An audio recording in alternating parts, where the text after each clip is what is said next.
Hola a todos, soy Juan Pablo Borda, soy profesor de Salud Mental y Psiquiatría de la Universidad de Alexander von Humboldt y en esta clase vamos a revisar el tema de los antipsicóticos.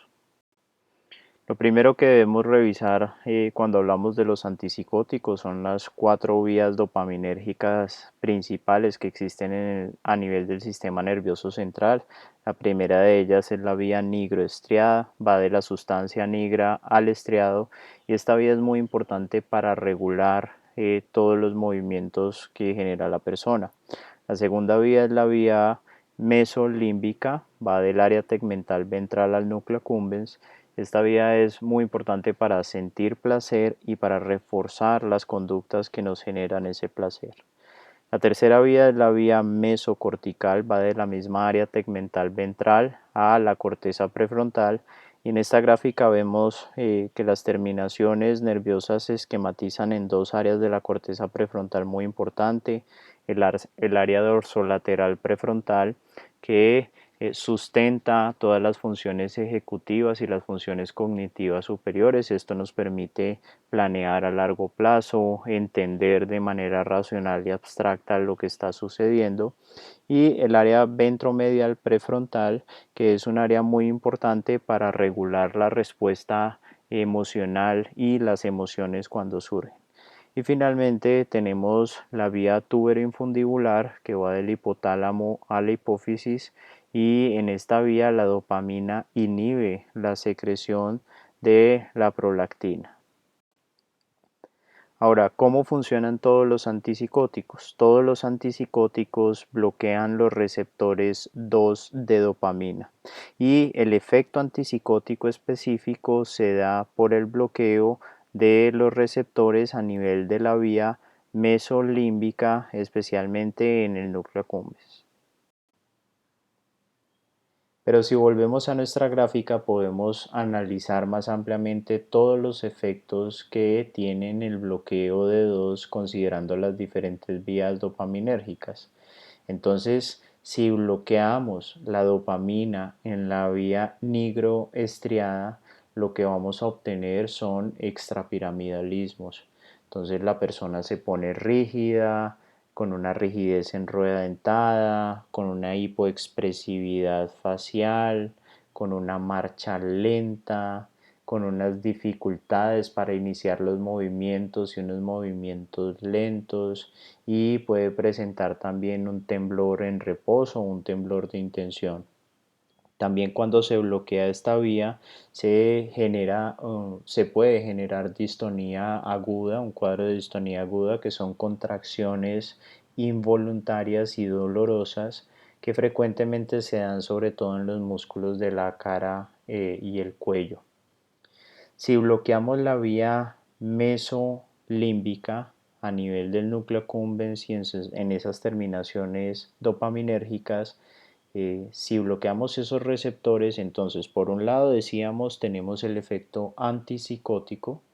pero también por otro lado al bloquear esa vía que es tan importante en el sentir placer y en el reforzar conductas placenteras, lo que se puede obtener es un aplanamiento afectivo y la persona se vuelve mucho menos reactiva a estímulos u oportunidades en su entorno y genera mucha apatía y pues el aplanamiento que veníamos mencionando. Ahora, si bloqueamos la vía mesocortical, en general lo que se va a presentar es una disminución del funcionamiento cognitivo. Las personas refieren que se sienten embotadas, que no pueden pensar claramente, se sienten lentas, les cuesta hacer tareas mentales complejas e inclusive puede generar algo de somnolencia. Y finalmente, si bloqueamos la vía tubero-infundibular, decíamos que la dopamina de este nivel inhibe la secreción de prolactina, entonces al bloquear la dopamina desinhibimos o aumenta la liberación de prolactina y se puede generar un cuadro de hiperprolactinemia donde hay crecimiento de las glándulas mamarias, puede haber galactorrea, hay disminución de la libido o el deseo sexual, en las mujeres puede presentarse amenorrea y también asociado a la hiperprolactinemia se presenta o se puede presentar osteoporosis.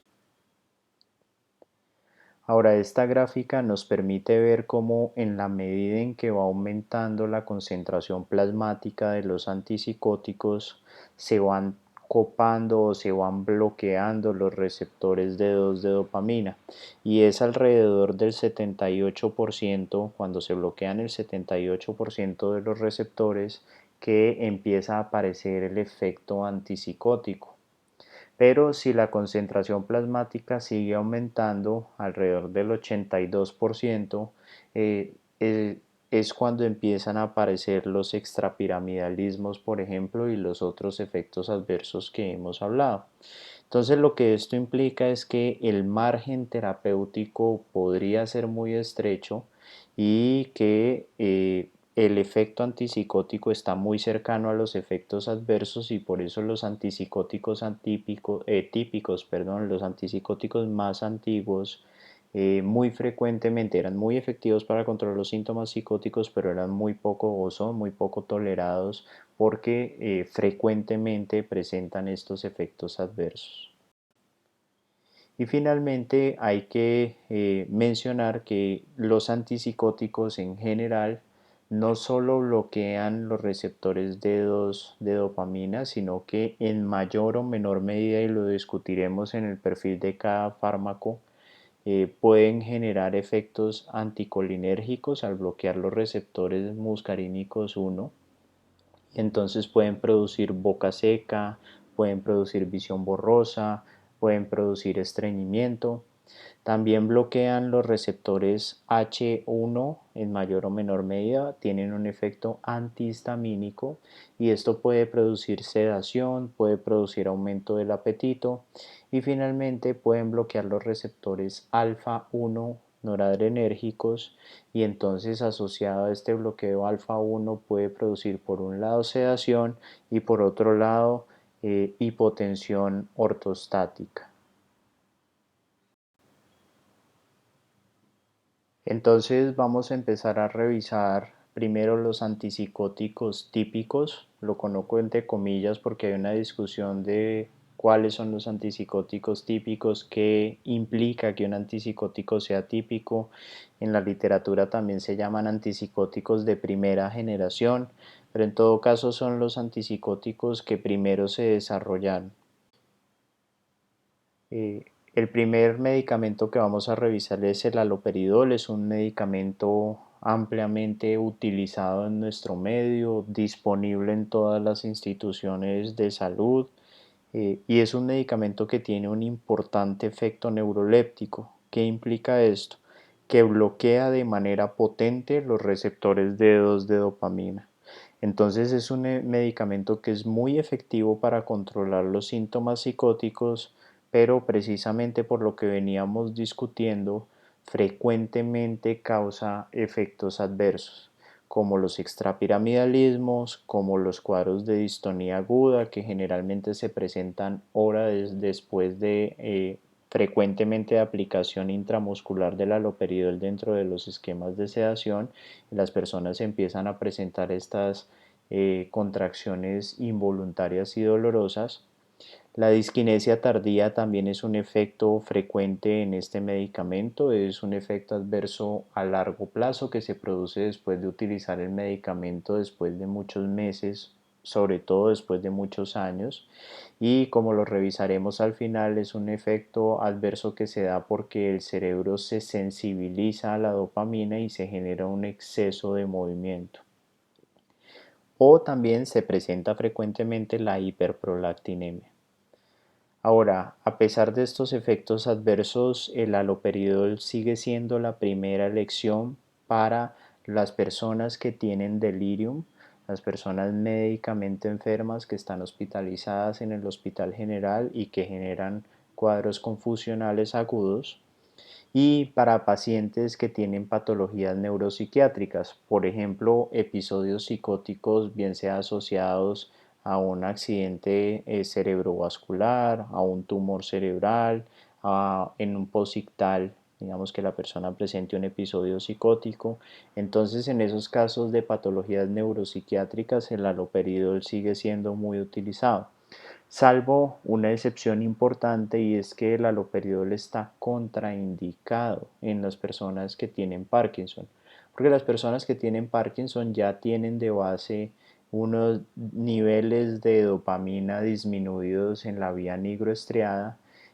por la muerte cerebral que produce la enfermedad de Parkinson. Y entonces, si yo bloqueo aún más la dopamina a este nivel, pues van a aparecer todos, o se van a intensificar y empeorar de manera muy drástica todos los síntomas del Parkinson.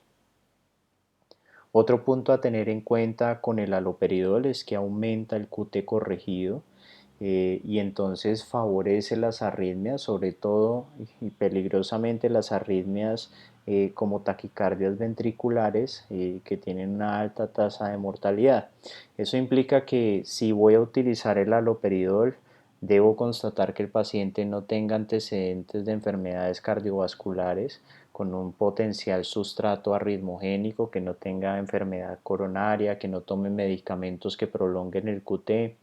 Y si el paciente tiene un riesgo cardiovascular importante, debo tomarle un electrocardiograma antes de utilizar el haloperidol para cerciorarme que el QT corregido esté por debajo de 480 milisegundos, y debo tomar un electro de control 24 a 48 horas después.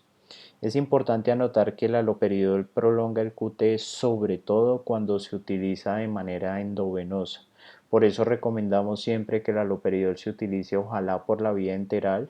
y en el caso de esquemas de sedación pues intramuscular, pero tratar de evitar al máximo el uso endovenoso del haloperidol porque su potencial arritmogénico incrementa de manera importante.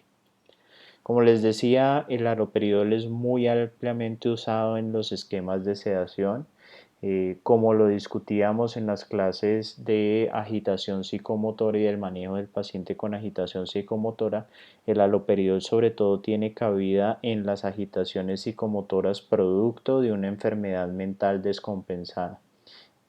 Pero sigue siendo muy ampliamente utilizado, y en el país hay diferentes presentaciones, hay presentaciones en gotas que son muy útiles para los pacientes con delirium. Generalmente el haloperidol que se consigue en la presentación en gotas, 10 gotas equivale a 1 miligramo. Hay tabletas de 5 miligramos o de 10 miligramos, y también viene la ampolla de solución inyectable que viene en presentaciones de 5 miligramos o de 15 miligramos. La levomepromacina es otro antipsicótico atípico, también muy utilizado y ampliamente disponible en el país. Es un antipsicótico que tiene un bajo efecto neuroléptico, no bloquea tanto los receptores de dopamina, y en cambio sí tiene un importante efecto de sedación y anticolinérgico. Entonces, con ese perfil, pues tiene muy bajo riesgo de presentar extrapiramidalismos o de presentar aumento de la prolactina,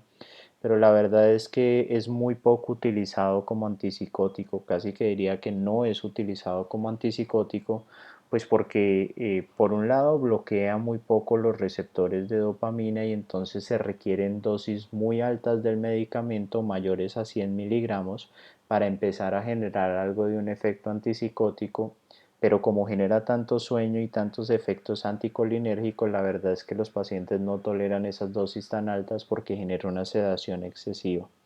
Entonces no es utilizado como antipsicótico, pero en el país es muy utilizado para el manejo del insomnio o el control de la ansiedad, especialmente cuando el paciente tiene contraindicaciones para el uso de benzodiazepinas, bien sea porque hay un riesgo importante de generar una depresión respiratoria con estos medicamentos, con las benzodiazepinas, o bien sea porque hay un riesgo de abuso o de dependencia a las benzodiazepinas. Entonces en esos casos se podría utilizar la levomepromacina sobre todo en gotas para el manejo del insomnio o de la ansiedad. Es importante aclarar que no hay evidencia científica importante que sustente el uso de la levomepromacina en estos casos de control del insomnio o del manejo de la ansiedad. Sin embargo, es muy utilizada en la práctica clínica y digamos que sí tiene una efectividad a este nivel. Y el último medicamento que vamos a revisar es la pipotiacina. La pipotiacina es un antipsicótico de depósito, viene en ampollas de 25 miligramos y es un antipsicótico que tiene un importante efecto neuroléptico. En este sentido es muy parecido al haloperidol, es muy buen antipsicótico. Una vez se aplica la ampolla, a los 2 o 3 días empieza a hacer el efecto antipsicótico de manera progresiva y la aplicación de este medicamento debe ser cada mes. Generalmente lo que sucede es que el paciente inicia su tratamiento con haloperidol oral y luego se cambia a la pipotiacina de depósito y se va discontinuando progresivamente el haloperidol. Es un medicamento muy económico, sin embargo, como lo discutíamos con el haloperidol, es un medicamento que, sobre todo la pipoteacina, que es un medicamento utilizado, pues que se planea utilizar por meses o años en un paciente, por eso lo estoy pasando a un antipsicótico de depósito, el riesgo de disquinesia tardía es muy importante. Por eso ha venido entrando en desuso y el laboratorio lo discontinuó hace poco y aunque todavía se puede conseguir en el país, cada vez es más escaso y es más difícil de conseguir. Ahora vamos a pasar a revisar los antipsicóticos atípicos. Pero antes de entrar a discutir cada uno de los medicamentos, es muy importante entender qué hace atípico a un antipsicótico. Y el primer mecanismo que vamos a revisar tiene que ver con los receptores 2A de serotonina que están señalados ahí en la gráfica con un círculo rojo. Y es que los receptores 2A de serotonina normalmente disminuyen la liberación de dopamina por dos vías, por una vía directa disminuyendo la actividad de neuronas glutaminérgicas y que son las neuronas principalmente estimuladoras del sistema nervioso central, y por otra vía una vía indirecta donde aumentan la actividad de las neuronas GABAérgicas. En todo caso, el bloqueo de los receptores 2A de serotonina lo que termina haciendo es aumentar la liberación de dopamina. Y uno diría, bueno, pero si el efecto antipsicótico se da por disminuir la dopamina, al aumentar la dopamina no estaría favoreciendo los síntomas psicóticos. Y la situación es que los receptores 2A de serotonina no están ubicados de manera homogénea en las cuatro vías dopaminérgicas, se ubican sobre todo en la vía nigroestriada, mesocortical y tuberoinfundibular, pero en la vía mesolímbica, que es donde se produce el efecto antipsicótico, los receptores de serotonina 2A no se expresan tanto. Entonces en esa vía sigue habiendo un bloqueo importante de la dopamina, pero en las otras vías, que es donde se producen los efectos adversos, el nivel de dopamina aumenta por medio del bloqueo 2A de serotonina y eso lo que va a favorecer es que haya menos riesgo de presentar efectos adversos asociados a los antipsicóticos. El segundo mecanismo tiene que ver con el receptor 1A de serotonina. El receptor 1A de serotonina está ubicado presinápticamente eh, y entonces eso al estimular el receptor de serotonina 1A lo que se termina haciendo es disminuir la liberación de serotonina en el espacio sináptico y al disminuir la liberación de serotonina en el espacio sináptico, pues se disminuye la estimulación de los receptores 2A de serotonina. En todo caso, lo que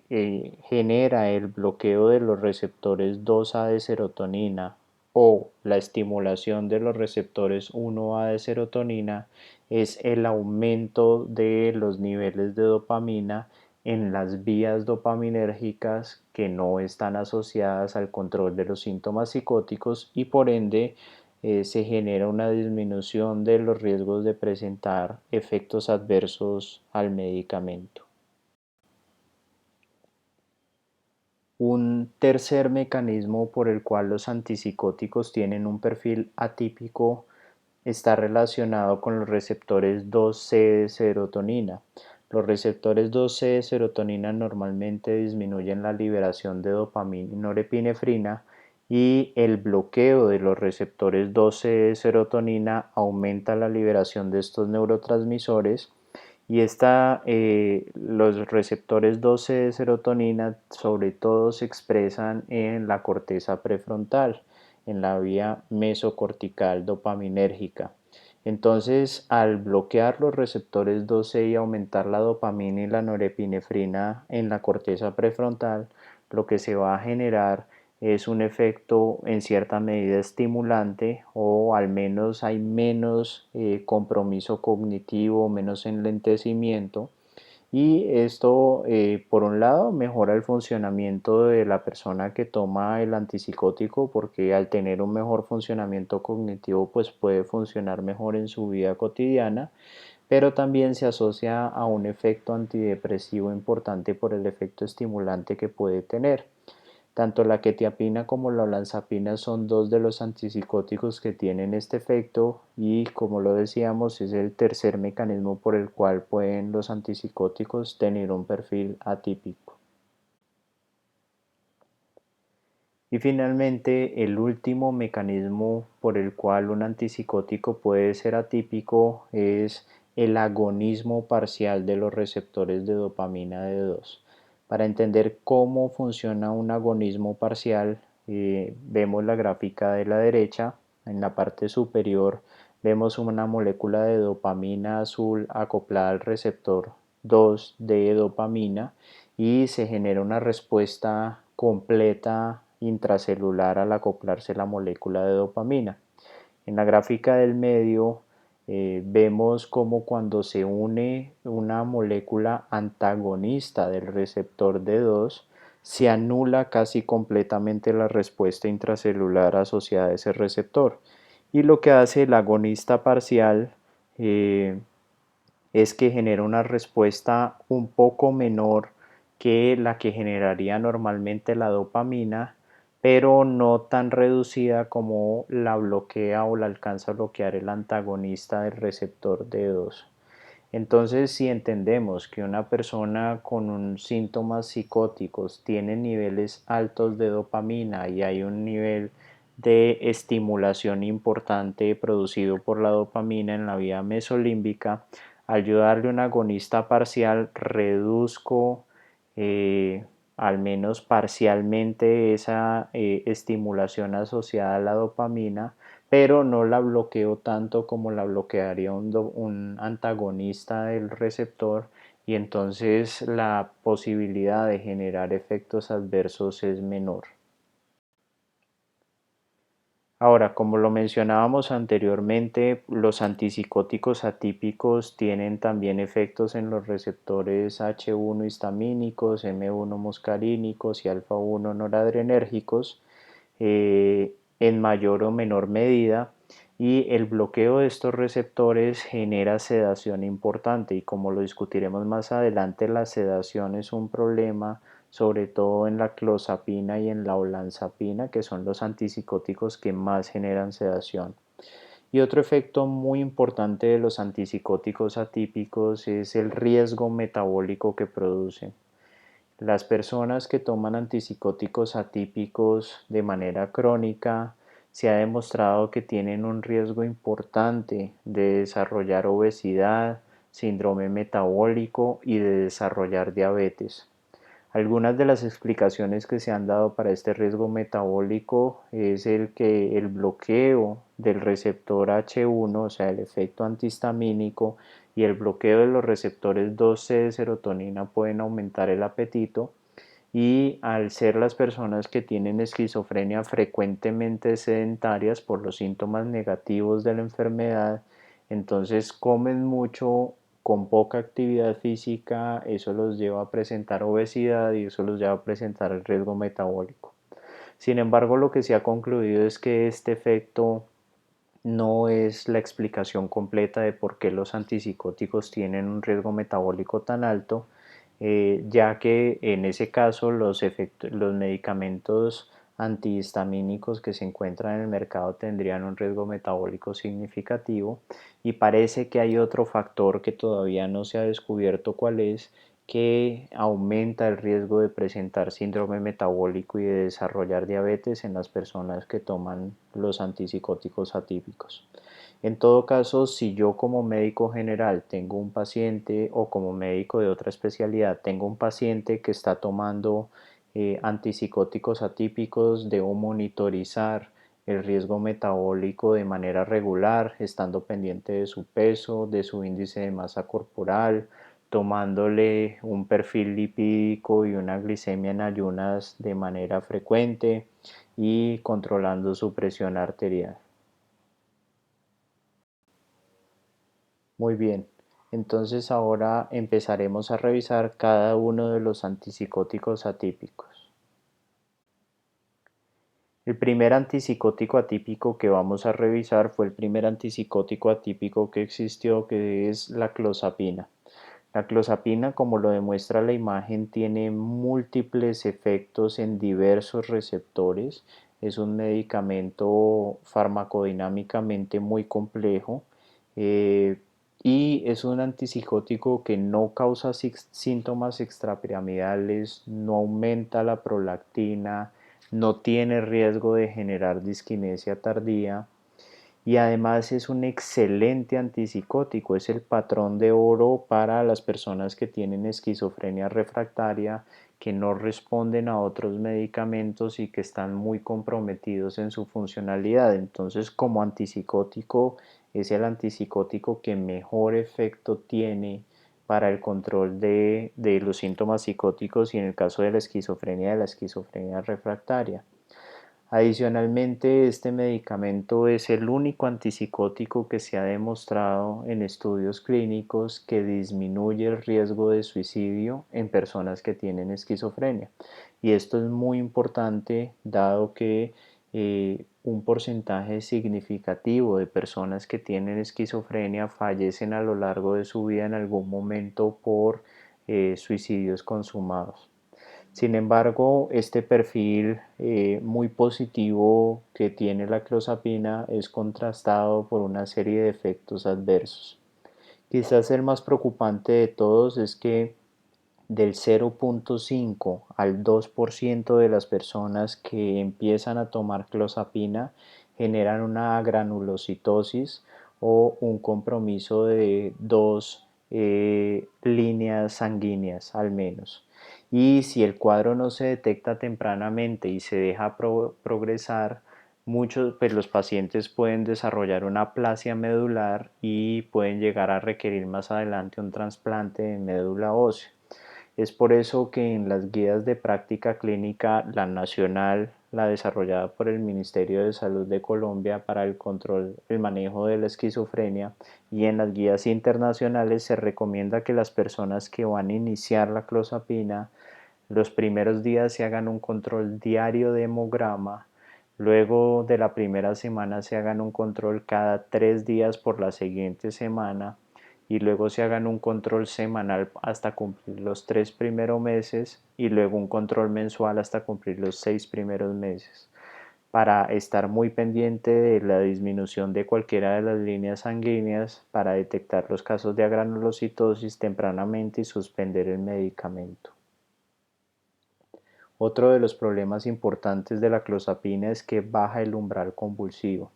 Entonces esto hace que la clozapina esté casi que contraindicada completamente en personas que tienen epilepsia. se debe dar cualquier otro antipsicótico, pero no la clozapina, porque va a empeorar o va a disminuir el control de su enfermedad. Pero también puede pasar que personas que no hayan tenido episodios convulsivos previamente, al iniciar la clozapina, presenten episodios convulsivos. Seguramente tenían una susceptibilidad ya para presentar episodios convulsivos y al bajar el umbral convulsivo por la clozapina presentan episodios convulsivos. Entonces es otro efecto a considerar. Como lo mencionábamos anteriormente, la clozapina es un medicamento que genera una sedación severa muy importante y eso hace que muchos pacientes no toleren este medicamento como un antipsicótico por el nivel de sedación que genera. Y finalmente es el medicamento antipsicótico con el mayor riesgo metabólico de todos, lo cual decíamos es un problema muy importante a considerar, sobre todo en pacientes con esquizofrenia que son sedentarios, muchos de ellos tienen obesidad y ya de por sí tienen un riesgo metabólico importante. El último efecto adverso asociado a la clozapina que quiero mencionar es la miocarditis. Hay reportes de casos de miocarditis en la literatura científica asociados a la clozapina. Solo es importante tenerlo presente, no es un efecto adverso frecuente, pero sí hay reportes de casos de que se puede presentar. No se desconoce la fisiopatología por la cual se genera esa miocarditis, pero pues es un efecto adverso reportado con alguna frecuencia en la literatura científica en reportes de casos aislados. La olanzapina podemos decir que es la hermana o la hija de la clozapina, son medicamentos muy similares en su perfil. La olanzapina no causa extrapiramidalismo ni hiperprolactinemia tampoco, como tampoco lo hace la clozapina. Sin embargo, tiene un efecto un poco menos sedante que la clozapina, pero sigue siendo un medicamento con un importante efecto sedante. Sigue teniendo un riesgo metabólico muy importante y como lo mencionábamos, al tener el bloqueo de los receptores 12 de serotonina, tiene un efecto antidepresivo y modulador del estado de ánimo importante y esto hace que sea frecuentemente utilizado en el trastorno afectivo bipolar como un modulador del estado del ánimo para mantenimiento y para prevenir nuevos episodios afectivos o para el control de los episodios afectivos agudos. En Colombia y en el resto del mundo hay una presentación oral en tabletas, tabletas de 5 y de 10 miligramos, pero también hay presentación en ampollas para aplicación intramuscular de 10 miligramos y es una presentación que es muy útil como una alternativa dentro del esquema de sedación causado por enfermedades psiquiátricas descompensadas, sobre todo en los casos en que esté contraindicado el uso de benzodiazepinas, porque con esta presentación intramuscular se aplica solo olanzapina, pero a la olanzapina tener un efecto de sedación tan importante, diríamos que ahí en el mismo medicamento tenemos el efecto antipsicótico y el efecto de sedación. Entonces, sobre todo en pacientes que uno quiere evitar el uso de benzodiazepinas dentro del esquema de sedación, la ampolla de olanzapina podría ser de mucha utilidad. Sin embargo, es un medicamento que aunque está en el país, es muy poco disponible, se encuentra solo en muy pocas instituciones a nivel nacional, pero pues es posible que en el transcurso de los años cada vez vaya siendo más asequible y más utilizado en los servicios de urgencias dentro de los esquemas de sedación. La quetiapina es el siguiente medicamento que vamos a revisar. La quetiapina su metabolito, que es la norquetiapina, es un medicamento o es una molécula que disminuye la recaptación de la norepinefrina y aumenta la liberación de serotonina y de norepinefrina. Entonces, Cuando vean la clase de antidepresivos, pues se darán cuenta que este efecto podría o genera de hecho un efecto antidepresivo bastante importante. Es un medicamento que también genera un nivel importante de sedación. Eh, Sin embargo, tiene bajo riesgo de extrapiramidalismo y de hiperprolactinemia porque es un medicamento que no tiene un efecto neuroléptico importante, no tiene un bloqueo significativo de los receptores D2 de dopamina, tiene más es el efecto antidepresivo por los mecanismos que ya mencionamos y un efecto de sedación importante. Tiene un riesgo metabólico medio, un poco menor que la clozapina y la olanzapina, que son los que más tienen riesgo metabólico. Y para ser utilizado como antipsicótico se deben dar dosis mayores de 300 miligramos, que son dosis que frecuentemente no son bien toleradas por los pacientes por el efecto de sedación tan importante que tiene. Este perfil hace que la quetiapina no sea tan frecuentemente utilizada como antipsicótico y se utilice más como modulador afectivo dentro del trastorno afectivo bipolar, sobre todo para el manejo de episodios depresivos o de enfermedades del trastorno afectivo bipolar donde las personas tienden más a la depresión o tienen una polaridad depresiva, es como se dice técnicamente, y también se puede utilizar como coadyuvante en el trastorno depresivo mayor o también por su efecto sedante se utiliza mucho, como lo habíamos dicho, con la levomipromacina para el control de la ansiedad. Inclusive la quetiapina ya está disponible en el plan de salud para los trastornos de ansiedad. En esta gráfica podemos ver de manera muy didáctica los diferentes perfiles en los que puede ser utilizada la quetiapina. Entonces vemos que a dosis bajas de 25 miligramos, de 50 miligramos, se utiliza o se puede utilizar para, como hipnótico o para manejo del insomnio, por ejemplo, en pacientes que tengan trastornos de ansiedad y que por esto no estén durmiendo bien, o también a estas dosis se utiliza mucho en los pacientes con delirium, médicamente enfermos, que en las noches se desorientan, se tornan más incoherentes, más inquietos, entonces la quetiapina puede ser una opción para el manejo de estas alteraciones. Por dosis por arriba de 100 miligramos hasta los 300 miligramos, la quetiapina tiene un efecto antidepresivo importante que, como decíamos, es muy ampliamente utilizado en el trastorno afectivo bipolar, en los episodios depresivos dentro del trastorno afectivo bipolar o como coadyuvante en el trastorno depresivo mayor.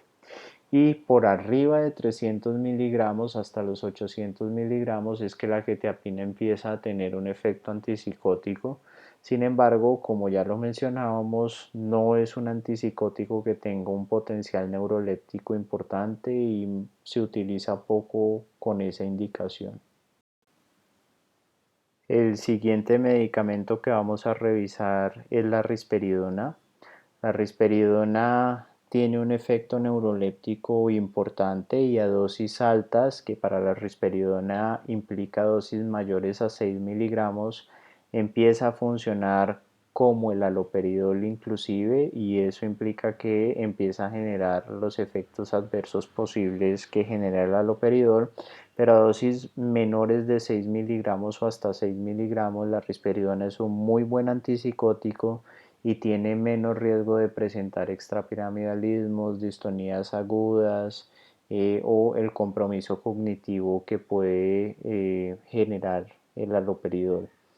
Es el antipsicótico más estudiado en niños y adolescentes y por eso en esta población etaria es el antipsicótico de elección y es ampliamente utilizado, por ejemplo, en niños con autismo y que tienen síntomas psicóticos o alteraciones comportamentales asociadas al autismo. Una de las dificultades que sí presenta la risperidona es que aumenta los niveles de prolactina con bastante frecuencia, inclusive con más frecuencia que el mismo haloperidol. Entonces hay que estar muy atentos a los síntomas de la hiperprolactinemia cuando vamos a utilizar la risperidona. El riesgo metabólico del medicamento es moderado, es menor que el de la clozapina y el de la olanzapina, inclusive, aunque es muy similar, es un poco menor al de la quetiapina, y tiene un efecto modulador afectivo muy importante. También se utiliza ampliamente en el trastorno afectivo bipolar, pero a diferencia de la quetiapina, que se utiliza más en los episodios depresivos del trastorno afectivo bipolar, la risperidona se utiliza más para controlar los episodios de manía del trastorno afectivo bipolar. Vienen diferentes presentaciones, vienen jarabes y en gotas que son muy utilizados o ampliamente utilizados en la población infantil, y vienen tabletas también. Y una ventaja de la risperidona es que viene una presentación de depósito o de liberación prolongada que se aplica cada 15 días de manera intramuscular, y esta presentación es de mucha utilidad en pacientes con mala adherencia al tratamiento, que no reconocen su enfermedad, que no reconocen la necesidad del tratamiento farmacológico o que lo abandonan con facilidad. Entonces la presentación de risperidona de depósito favorece la adherencia de los pacientes, por ende el control de la enfermedad y por ende su funcionalidad. La paliperidona es el metabolito activo de la risperidona, entonces no tiene paso hepático y en ese sentido no tiene riesgo de interacciones farmacológicas. Los estudios indican que tiene un menor grado de sedación y de hipotensión ortostática que la risperidona, aunque ese efecto muchas veces clínicamente no es tan evidenciable y son medicamentos muy similares. Y la paliperidona también viene en una presentación de depósito, una primera presentación que se puede aplicar mensualmente, y el laboratorio que desarrolla la paliperidona sacó una presentación hace pocos años que se aplica cada 3 meses.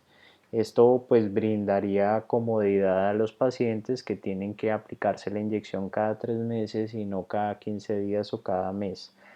Pero el modo de funcionar del medicamento y su perfil farmacológico sigue siendo el mismo.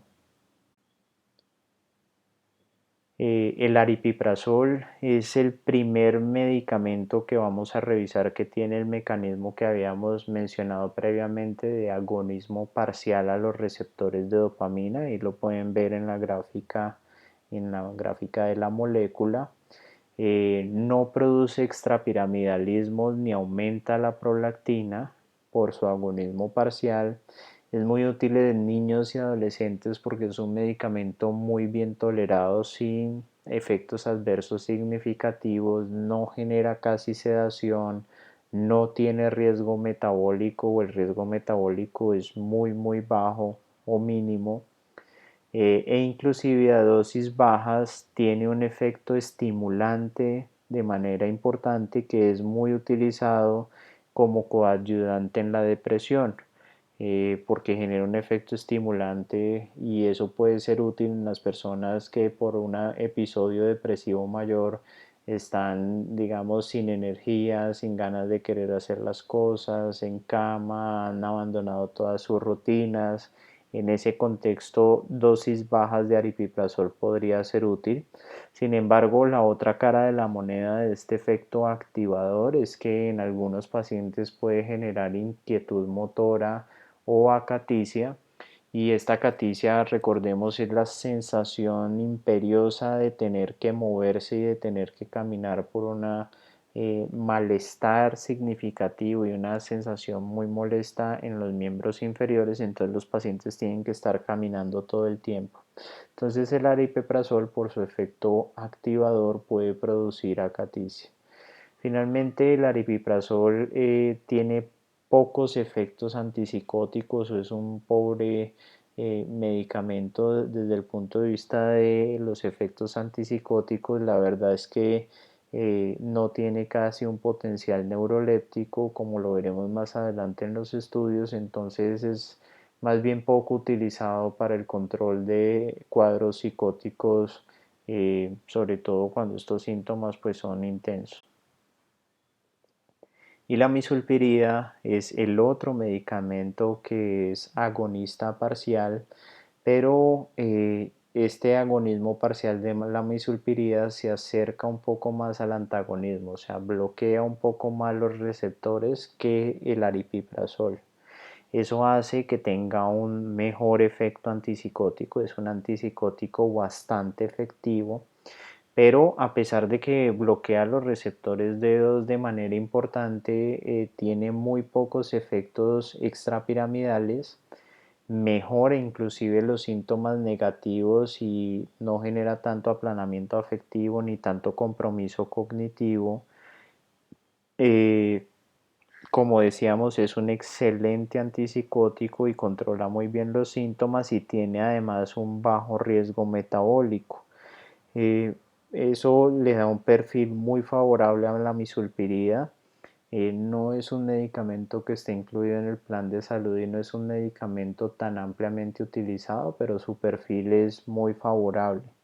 Ahora, la misulpirida tiene dos dificultades. La primera es que puede aumentar la prolactina, no a niveles o no con la frecuencia que lo aumenta la risperidona y la paliperidona, pero sí lo puede aumentar con alguna frecuencia. Y el problema quizás más importante con la misulpirida es que sí prolonga el QT de manera importante, diríamos que casi equivalente a el haloperidol y al haloperidol utilizado de manera endovenosa. Entonces, cuando uno va a utilizar la misulpirida, independiente del riesgo cardiovascular, siempre es bueno tomar un electro antes y después de iniciar el medicamento para mirar el QT corregido. Ahora quiero compartir con ustedes este estudio, que fue un estudio publicado en Lancet, donde se condensa todos los estudios realizados con 15 antipsicóticos, que son los antipsicóticos que hemos venido estudiando y otros. Se condensa toda la evidencia científica al respecto y se realiza una comparación entre los distintos medicamentos. En esta primera gráfica podemos observar el potencial antipsicótico. En la parte superior de la gráfica están los medicamentos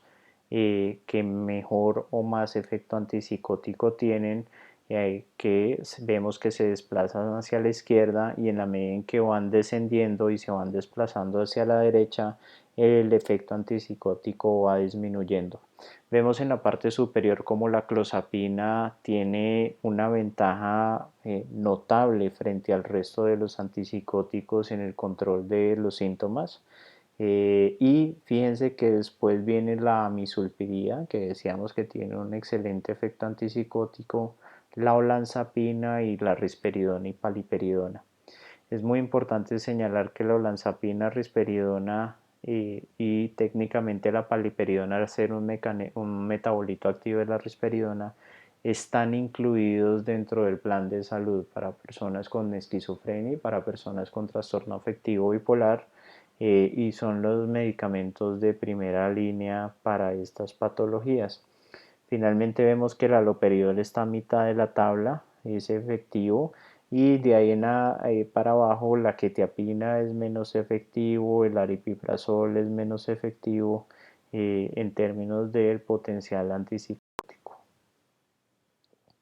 En la gráfica de la izquierda vemos el riesgo de descontinuar el medicamento, bien sea porque los efectos adversos son intolerables o bien sea porque tienen pocos efectos antipsicóticos y entonces no controlan los síntomas, entonces abandonan el tratamiento porque no es efectivo. Y lo mismo, en la parte de arriba vemos los medicamentos más efectivos que generan, digamos que las personas los continúan más frecuentemente, y en la parte de abajo vemos los medicamentos que son más fácilmente descontinuados por los pacientes por estos motivos. Vemos que el medicamento que más continúan las personas es la misulpirida, la olanzapina, clozapina, paliperidona y risperidona son también muy continuados y vemos que el haloperidol es el medicamento que más fácil descontinúan las personas, quizás no tanto por el no control de los síntomas psicóticos, sino por que con relativa frecuencia presentan efectos adversos que hemos venido discutiendo y eso hace que las personas terminen suspendiendo el medicamento. Y en la gráfica de la derecha vemos el riesgo de ganar peso y por ende el riesgo metabólico que tienen los pacientes. En la parte de arriba vemos los medicamentos con menos riesgo metabólico y a medida que van descendiendo el riesgo metabólico va aumentando. Vemos que el haloperidol, el aripiprazol y la misulpirida son los medicamentos con menos riesgo metabólico. La paliperidona y risperidona son los que le siguen, luego la quetiapina y al final de la tabla está la olanzapina y la clozapina como los medicamentos con mayor riesgo metabólico. En la gráfica que estamos viendo a mano izquierda vemos el riesgo de efectos extrapiramidales. Entonces en la parte superior de la tabla vemos los medicamentos que menos efectos extrapiramidales producen y en la medida que va descendiendo de la tabla más efectos extrapiramidales producen. Decíamos que la clozapina es el medicamento que menos efectos extrapiramidales produce. Fíjense que la olanzapina y la quetiapina son los que le siguen. La risperidona y paliperidona están ya como al finalizar la tabla, como debajo de la mitad. Y efectivamente el medicamento que más efectos extrapiramidales produce y con bastante frecuencia es el haloperidol. Y en la tabla de la derecha se evalúa el riesgo de presentar un aumento de la prolactina. En esta tabla quiero resaltar que todos los medicamentos son relativamente similares, pero fíjense la gran diferencia que hay con los tres últimos. El haloperidol, que en alguna medida es un poquito similar al grupo, pero ya está generando mayor riesgo de presentar hiperprolactinemia, pero la risperidona y la paliperidona producen un aumento significativo del riesgo de presentar hiperprolactinemia. En esta gráfica a mano izquierda vemos el riesgo de prolongación del QT y podemos ver cómo todos los medicamentos, casi todos cruzan la línea hacia la derecha, o sea, todos tienen un riesgo de prolongar el QT. Quizás el aripiprazol es el medicamento más seguro. Y fíjense que la misulpirida está abajo en la tabla y tiene una diferencia significativa con el resto de los medicamentos en términos del riesgo de prolongar el QT. Y finalmente está la tabla a mano derecha sobre el riesgo de generar sedación o qué tanta sedación generan. Los medicamentos arriba en la tabla generan menos sedación y a medida que van bajando producen más sedación. Fíjense que los que menos sedación producen son la misulpirida, la paliperidona, el aripiprazol, inclusive la risperidona y el haloperidol.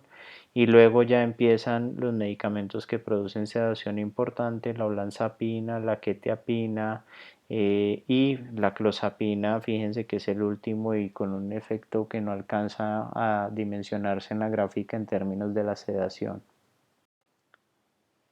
Por último, quiero mencionar, dado que como hemos dicho a lo largo de la presentación, los medicamentos antipsicóticos tienen un riesgo de presentar efectos adversos, quiero discutir brevemente cómo manejar estos efectos adversos. Entonces, en cuanto al riesgo metabólico, lo primero que hay que hacer, si yo tengo un paciente que está tomando antipsicóticos atípicos y viene con un índice de masa corporal mayor a 25, o sea, tiene una obesidad o la desarrolla por el medicamento, lo que debo hacer es brindarle un acompañamiento cercano con psicología para que lo oriente en cambios de estilo de vida saludables que permitan controlar la ganancia de peso y también un acompañamiento cercano por nutrición para que ajuste su alimentación y se trate de controlar este riesgo. Si a pesar de este manejo interdisciplinario con psicología y nutrición, la persona persiste con la obesidad o sigue ganando peso, se podría intentar la metformina si el paciente ha tenido una muy buena respuesta al antipsicótico, o sea, el antipsicótico le ha funcionado muy bien, ha controlado sus síntomas, se siente muy bien con el medicamento, pero está ganando peso. Puede utilizar la metformina para manejar la resistencia a la insulina que se va generando y tratar de que la persona no siga ganando peso. Pero si a pesar del manejo interdisciplinario y la metformina, el paciente sigue ganando peso y el riesgo metabólico es significativo, lo que va a hacer es cambiar el antipsicótico a un antipsicótico de menor riesgo metabólico. En cuanto a la caticia, que se puede presentar con medicamentos con un potencial neuroléptico importante y en el aripiprazol por el efecto activante que producen, recordemos que la caticia es esta sensación de inminente de quererse mover por un desespero y un malestar generado en las piernas.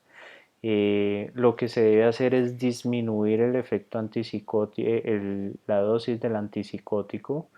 y en el caso del aripiprazol suspenderlo, ¿sí? Y se puede iniciar una benzodiazepina y dar un ciclo corto de benzodiazepinas por unos pocos días para que se termine de resolver la caticia. No se recomienda el manejo de beta bloqueadores para la caticia y lo menciono porque es una práctica que se sigue dando con alguna frecuencia en los escenarios clínicos, pero no tiene evidencia de que los beta bloqueadores ayuden a la caticia. En caso de las distonías agudas, que son estos episodios de contracciones involuntarias dolorosas horas después de haber sido administrado el medicamento, lo que hay que hacer es suspender el antipsicótico y administrar biperideno. Inicialmente se puede administrar de manera intramuscular o endovenosa para que haya un alivio como más rápido de los síntomas que son bastante molestos y pues es una condición dolorosa. Y si no responde con biperideno o no tienen biperideno, uno puede colocar una dosis única de una benzodiazepina como el diazepam, que tiene un importante efecto de relajación muscular y eso ayuda a resolver completamente el cuadro. Y en términos del extrapiramidalismo o de los síntomas de parkinsonismo asociados a el uso de los antipsicóticos, lo que uno debe hacer, se presentan días después de estar utilizando el antipsicótico, lo que uno debe hacer es bajar un poco la dosis del antipsicótico y se podría utilizar el biperideno en tabletas de manera diaria en las mañanas por unos meses o por el tiempo que sea necesario si no hay posibilidad de cambiar el antipsicótico o persisten los síntomas. Y finalmente, como les había comentado, unas pocas palabras sobre la disquinesia tardía. La disquinesia tardía, como lo demuestra esta gráfica, entonces a mano izquierda podemos ver las moléculas de dopamina liberándose y 4 receptores de dopamina que están para recibir esas moléculas, que digamos es el estado normal. Y a mano derecha podemos ver cómo al utilizar medicamentos potentes para el bloqueo de los receptores de dopamina, entonces yo bloqueo esos 4 receptores, pero eso a largo plazo puede generar que las neuronas, en un intento de recuperar esa homeostasis,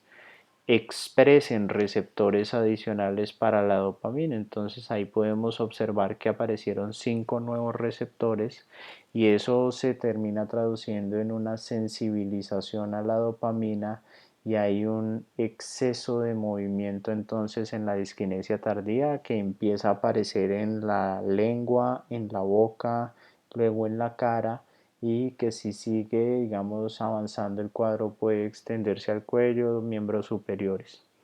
El manejo de la disquinesia tardía puede ser de dos tipos. Si el cuadro está iniciando, lo que podríamos hacer es disminuir el medicamento que está produciendo esta sensibilización supongamos que es haloperidol, entonces lo disminuyo gradualmente y lo puedo cambiar a la clozapina, que como decíamos tiene un perfil muy positivo para los síntomas extrapiramidales.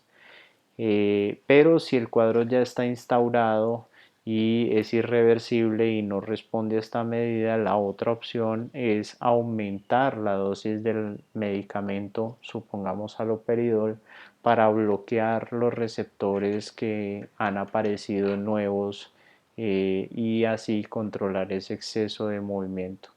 El problema de la disquinesia tardía es que en muchas personas es un cuadro irreversible, y en el mejor de los casos se pueden disminuir o controlar los síntomas, pero no quitarlos completamente. Por eso es que se